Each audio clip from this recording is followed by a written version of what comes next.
Well, g'day everybody. Welcome to another edition of Australian Paddock. And this is my 1 year review of my Redgum GX200 Series 2 log splitter, which you can see behind me. As always with my videos, please like and subscribe. I appreciate it. Now, it's a new year, first video. It hasn't been one for a while. So what I'd like to do today is just go through some of the experiences that I've had.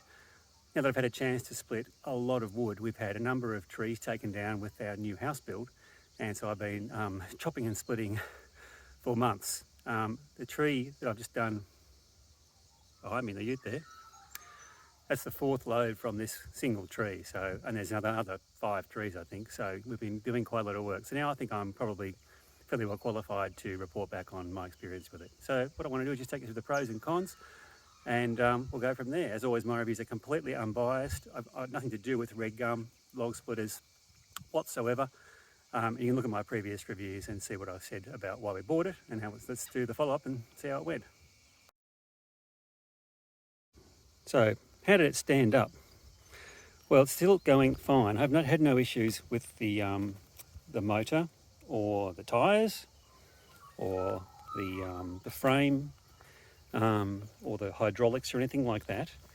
I have had a problem with the rail, which needed to be replaced under warranty, and I was told that that was an issue with the installer. I just hope that Redgum have followed up with their installers and got them the correct instructions and made sure that they know how to shim and put these things together so that my experience is not repeated. So that's the first thing. It's quite well built. I would say though that in terms of splitting, most of the timber around here is very strong, and I do worry that this model is sort of on the cusp of being able to split some of the timber. If I probably have my time again, I may have brought the next level up, which is just a little bit stronger in the frame, just because of previous experience. So it's just something to bear in mind with, perhaps in if you're splitting very, very hard wood, just make sure that you match your splitter with your timber. Now, so mostly going well. So I certainly do like this arrangement here with these side things here. This is great. Not even the wood fall off, it works very well. I've got to keep this greased. I think it's very important that this slides easily. Obviously it's very hard to grease, but it's part of the maintenance. You've got to be able to get in under here and make sure that all these parts are greased. I like having this on the side. If I'm standing here, which is really the primary work position because there's a big tray there, this is right next to me. That's very easy to operate when it's right here. It could be up here, but when it's in the vertical position, which I just had to split some of this timber, this can hit you on the head, which is really annoying. So this was really good, and one of the reasons why we bought the thing. The hitch is, look, it's very heavy at the front. It's nothing to do with the log splitter per se. It's just because you can see all the weight is forward of the axle, so it's very unbalanced.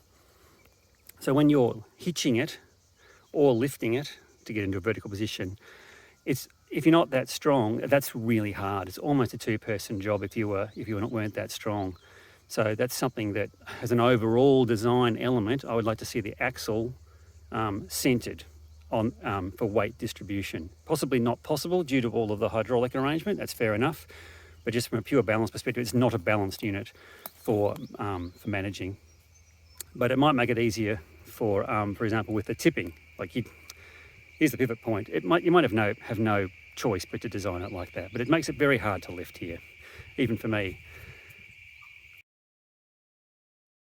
So one of the things that I was warned about from the shop when we bought it very originally back a year ago was there's a vent here, a hydraulic vent, when the pressure gets too high in the hydraulics. And they warned me, they said, as we were putting it on the trailer, he said, make sure that is never downhill. In other words, the left side here is always uphill from the right side. Otherwise, fluid will come out here. Now, I accidentally did that about 6 months ago and just about had an oil shower. The oil went everywhere. It came out these holes. It hit here, it hit the side, it hit here. It was completely covering everything.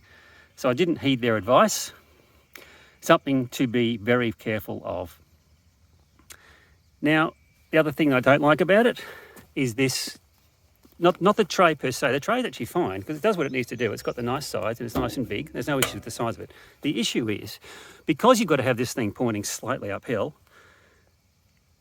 look at the angle of the tray. And the vibration when this thing is running means that the timber goes right back into you. So you split a log in half, you put half of it up here to come back to split it, and it just comes right back and lands right on top of you again, which means it's borderline useless. It needs to be at the very least flat. Now I could bend it, but maybe I'm missing an adjustment.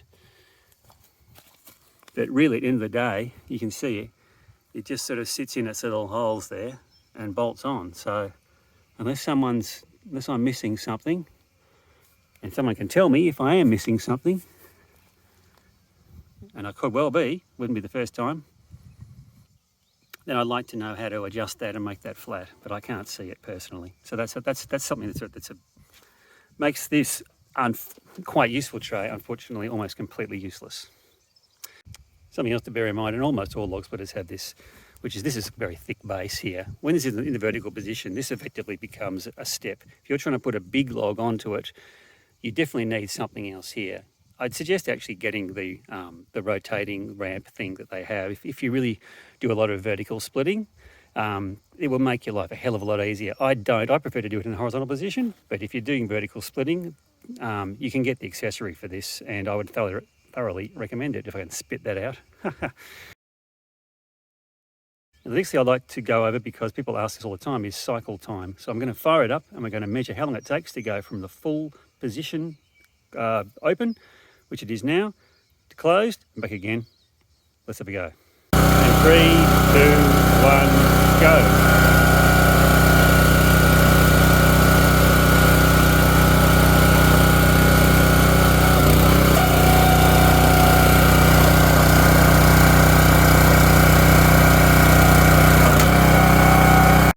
So that was around 10 to 12 seconds. When I go and put this video together, I'll put a stopwatch on it and we can actually see what the number is. But I thought it actually would be more like 15 seconds. That actually makes it a pretty decent turnaround. I don't think you could expect anything else for a log splitter like this, and probably shouldn't be any faster. So I'm quite happy with that, actually. So there you have it, 1 year with the Redgum log splitter. I guess really the question I would have is, would I buy one again? And look, I have had my problems with it. But at the end of the day, these Chinese-made log splitters, I say this is probably the best one of the lot. There are similar ones. It certainly works well. I would probably consider going to the next level up, just for pure capacity to split really hard timber with absolutely no concerns whatsoever. But after a year of splitting a lot of timber, I can't really say it's been in any way like too bad, apart from the problems that I've had.